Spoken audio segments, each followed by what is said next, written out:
가벼운 컨텐츠 영상 하나 찍어볼게요.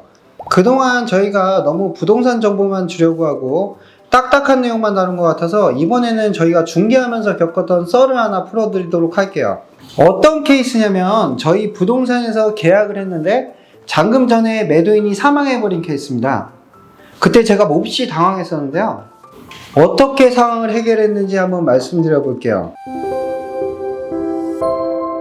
그때 상황은 의정부시에 있는 모 아파트를 저희 부동산 손님이 매수를 했고, 매수인은 전세 세입자를 받아서 그 보증금을 받아서 매매 잔금을 하려고 했었던 상황입니다. 물건이 저희 부동산 물건이 아니라 다른 부동산 물건이었어요. 그래서 공동중개를 했는데요. 저희가 계약을 쓰고 잔금일까지 전세 세입자를 맞출 계획이었기 때문에 잔금일은 넉넉하게 3개월 정도 두기로 한 상황이었고요. 계약서를 썼는데 명의자분이 이제 동생이었고 언니가 와서 대리계약을 진행했었어요. 그런데 계약할 때 동생분이 약간은 지체장애가 있어서 병원에 있다는 얘기를 들은 상황이고, 대리권은 저희가 확인을 하고 계약서를 썼습니다. 병세가 심하지는 않다고 들었었고, 이전에 매매했을 때도 그 매도인 측 부동산에서 진행을 했었던 계약이고, 그때도 언니가 대리계약을 했었기 때문에 사실 그렇게 의심할 부분은 많지는 않았어요. 그래서 이제 대리권이나 가족관계증명서, 본인 인감증명서 같은 서류들을 확인을 하고 계약을 진행했는데요. 계약 과정에서는 크게 문제가 없었습니다. 그래서 저희는 계약이 끝나고 전세 세입자를 구했고 집을 보여드리고 전세 계약까지 마무리했습니다. 그리고 전세 세입자가 입주하는 날에 맞춰서 아파트의 매매 잔금 날짜도 당긴 상황이었어요. 근데 이제 저희가 계약 때 매도인을 보지 못했기 때문에 웬만하면 잔금 때는 매도인분이 직접 오시라고 상대 부동산에 전달을 해뒀었고, 매도인 측 중개업소에서는 알았다고 했고요. 그런데 이제 시간이 지나서 잔금일이 다가왔는데 잔금일을 며칠 앞두고 갑자기 매도인이 병세가 안 좋아져서 잔금날 못 온다는 거예요. 거기서부터 이제 제가 좀 의심을 하기 시작했던 것 같아요.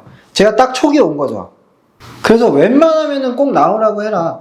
그리고 매매 계약인데 아무리 대리권이 있어도 본인을 한 번 봐야 되지 않겠냐고 누차 강조를 했어요. 그런데 잔금 전날 하루 전에 또 못 나온다고 하더라고요. 그래서 제가 대리권 서류를 정확하게 확인을 할 거고 서류 확인도 하고 매도인과 전화 통화도 하겠다고 했더니 매도인이 너무 많이 아파서 지금 중환자실에 있어서 전화 통화도 안 된다는 거예요. 그러면 무엇을 근거로 우리가 대리권을 확인하냐? 병원에 전화해서 확실히 입원해 있는지도 확인해 보겠다고 말하고 잔금날이 됐습니다. 잔금날은 이제 금요일이었는데요. 토요일, 일요일은 은행이 쉬는 날이기 때문에 저희가 보통 평일로 잔금일을 잡습니다. 잔금날 오전에 매도인 측 부동산에서 저희와 매수인 그리고 법무사가 함께 만났어요. 그래서 예정대로 매도인이 못 왔다는 이야기를 듣고 제가 철저하게 검토할 마음을 먹고 서류를 확인을 했습니다. 위임장과 인감증명서를 보여달라고 했더니 몇 개월 지난 거를 가지고 왔더라고요. 그러니까 저희가 계약 때 확인했던 그 인감증명서더라고요. 그래서 이제 어디 병원에 입원해 있는지 병원 전화번호를 알려달라고 했더니 머뭇머뭇거리면서 뭐 코로나가 심해서 전화가 안 된다고, 하여튼 뭐가 있으면 무조건 코로나예요 그때는. 그래서 제가 전화가 되는지 안 되는지 한번 전화 확인을 해보겠다 하면서 어디 병원인지 막 캐물었어요. 그리고 이런 식으로 하면 잔금을 진행할 수가 없다고 제가 막 화를 내고 있었던 상황이고요. 그러니까 이제 매도인의 대리인인 언니가 막 당황을 하면서 갑자기 동생이 사망했다는 거예요. 이게 올 게 왔구나. 언제 사망했는데요? 그걸 왜 말을 안 해주냐고 했더니 한 10일 정도 되었다나? 사망신고까지 모두 다 끝난 상황이래요. 상을 치르고 경황이 없어서 말을 못 드리고 빙빙 둘러댔다면서 이제 막 핑계를 대더라고요. 그래서 그걸 지금 얘기하면 어떡하냐고 제가 막 따졌고, 법무사는 이제 이거 등기를 할 수 없다고 하면서 도망가 버렸습니다. 그러니까 매도인이 이제 사망해 버렸으면 이 잔금 처리에 대한 대리권 수요가 있을 수가 없는 상황인 거죠. 이미 사망한 사람이 어떻게 잔금에 대한 대리권을 줄 수가 있겠어요. 그리고 인감도 이미 계약 시에 발행했던 인감증명서가 전부고요. 대리권을 수여할 때는 대리행위의 범위나 기간, 내용들에 대해서 좀 특정이 되어 있어야 되는데, 계약 시에 대리권 수요가 있다고 하더라도 잔금 처리에 대한 대리권까지 있다고 보기는 좀 어려워요. 그런데 엎친 데 덮친 격으로 저희가 매매하면서 세입자를 구했다고 말씀드렸잖아요.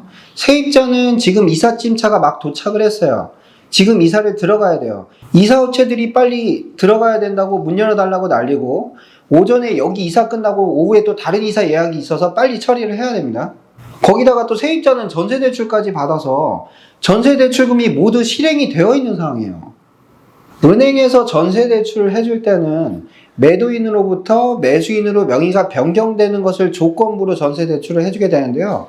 그래서 금요일날 전세대출이 나오면 무조건 금요일날 매도인으로부터 매수인으로 이제 등기전 접수가 들어가야만 되고, 그렇지 않으면 이게 형사고소까지도 당할 수 있어요.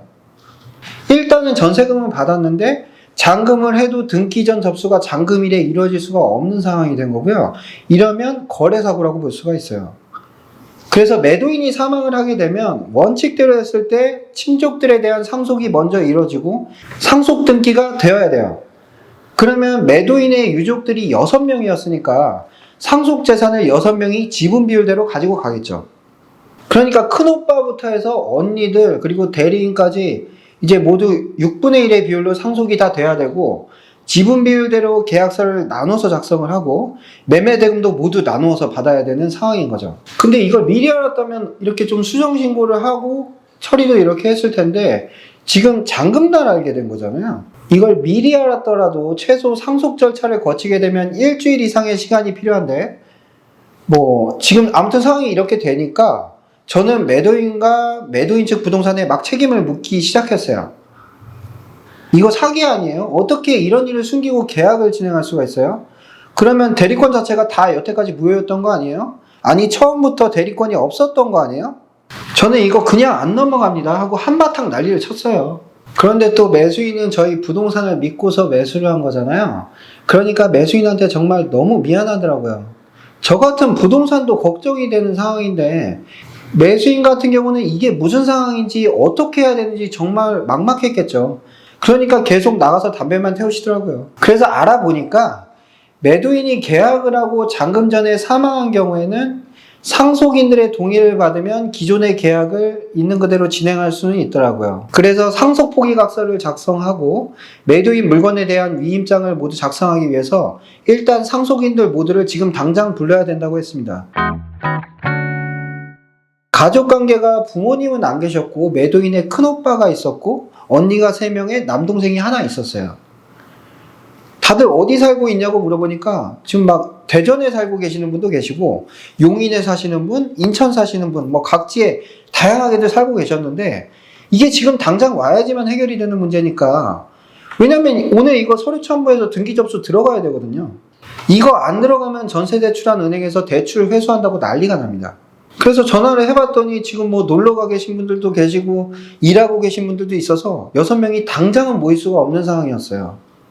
그래도 상황이 되게 급하니까 상속인들 모두가 와서 상속 포기 각서를 작성하고 대리권 위임도 할 거를 요청을 했고, 그 다음 날인 토요일날 점심때 만나기로 약속을 했습니다. 그리고 세입자가 받은 전세대출 실행은행에다가 저희가 미리 전화를 걸었습니다. 사정이 좀 이러이러해가지고 오늘 등기 접수가 좀 어려울 것 같다.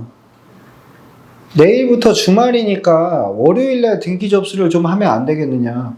이게 하자가 있는 것은 아니고 이게 이래 상황이 좀 그러니까 양해 좀 해달라고 일단 요청은 좀 드렸었는데, 그런데 은행은 얄짤이 없더라고요. 그렇게 될 경우 바로 전세금 반환 조치가 들어가고 위법성이 확인될 경우에는 바로 형사고소까지 하겠다고 하는 상황이었어요. 그래서 이제 은행에서는 세입자한테 또 전화가 가고, 세입자는 이게 무슨 일인지 자초지종을 물어보고, 매수인은 막 멘붕이 오고, 매도인의 대리인은 또 잘못했다고 막 울고 있고 막 그런 상황이었어요. 그래도 등기 접수는 바로 들어가야만 하는 상황이라서 제가 법무사분께 부탁해서 다시 오라고 했고요. 저를 믿고 이제 금요일날 등기 접수를 넣어달라고 부탁을 했고, 저희가 오래 거래해온 법무사 사무실이어서 저희 부동산을 믿고 등기 전 접수를 좀 진행을 해주었습니다. 대신 추후에 미비 서류를 접수하는 조건부로 등기 신청이 됐는데, 접수만 들어갔지 등기 신청이 완료된 것은 아니었죠. 그래서 그 다음 날인 토요일날 매도인의 형제자매들이 모두 부동산에 모였어요. 멀리서 오시는 분들도 많고 막 30분씩 늦고 그러셨는데 저는 굉장히 피가 말랐습니다. 매수인은 또 담배만 피고 계셨고요. 각각의 인감증명서와 인감도장을 첨부를 해서 대리권 수여 위임장과 상속포기각서를 모두 작성을 하고 월요일 아침이 되자마자 등기소에 접수할 예정이었습니다. 사실 상속재산 같은 경우는 형제간에 분쟁이 생기는 경우도 굉장히 많아서 혹시나 형제간의 사이가 좋지 않으면 어떡하나 이렇게 걱정도 좀 했고요. 6명 중에 1명만 싫다고 해도 이거 안 되는 거거든요. 근데 이제 또 큰오빠가 오니까 문제 해결이 좀 빨라지기 시작했어요. 큰오빠가 하라는 대로 다 하고 형제지간의 사이도 굉장히 돈독해 보이더라고요. 그리고 또 자초지정을 들어보니까 사실상 해당 동생 명의의 아파트는 대리인의 자금으로 사망한 매도인의 명의를 빌려서 구매했던 것이었어요. 그래서 큰오빠가 야 빨리빨리 도장 찍어줘 막 이런 식으로 하니까 동생들이 뭐 알았다고 하면서 무수한 서류들을 다 작성을 했고 도장도 찍고 서류도 다 첨부를 했습니다. 대리인이 뭐 미안하다고 하면서 울고 있으니까 큰오빠는 뭐 이런 기회에 우리 형제들이 다 모이는 거지. 요즘 같은 코로나에 또 언제 모이냐 하면서 웃으면서 뭐 다 서류 작성이 잘 끝났고요. 그리고 월요일이 됐고 은행에 잘못했다고 등기 서류 미비가 있어서 하루 정도 좀 등기 접수가 늦어질 것 같다고 사죄할 준비를 하고 있었는데 아침 일찍 부동산에 나와서 이제 등기부를 탁 떼어보니까 신기하게도 등기 이전이 매수인으로 다 되어 있는 거예요. 추후에 미비 서류 첨부를 조건부로 등기 접수를 한 건데 등기관이 이걸 그냥 등기 이전 처리를 해버린 거죠. 그래서 이게 무슨 일인가 싶어서 좀 법무사분하고 같이 얘기를 해보니까 그 등기사무소 사무관이 서류를 정확하게 검토하지 않고 그냥 등기가 넘어가 버린 거예요. 법무사분도 굉장히 어리둥절하더라고요. 아무튼 결론적으로 정상적으로 등기가 넘어갔으니까 은행에다가 뭐 미안하다고 할 필요도 없게 됐고 등기가 늦었다고 문제 삼을 일도 없어진 거죠. 그래서 결과적으로 일이 굉장히 쉽게 풀려버렸습니다. 그렇지만 이게 과정상의 흠결이 있을 수 있어서 서류는 법무사 사무실에서 잘 보관을 하고 있기로 했고 문제 시에 보완 서류를 첨부하면 되는 거니까 잘 마무리가 된 거죠. 부동산 거래 과정에서 매도인이 만약에 사망하게 되면 대리인이 명의자의 자금 관리를 한다고 해서 그냥 대수롭지 않게 넘어가려고 하면 정말 큰일 날 수가 있어요. 그래서 결론은 어떤 문제가 발생했을 때 이걸 숨기려고 하면 나중에 더 큰 문제가 생긴다. 이렇게 마무리하겠습니다.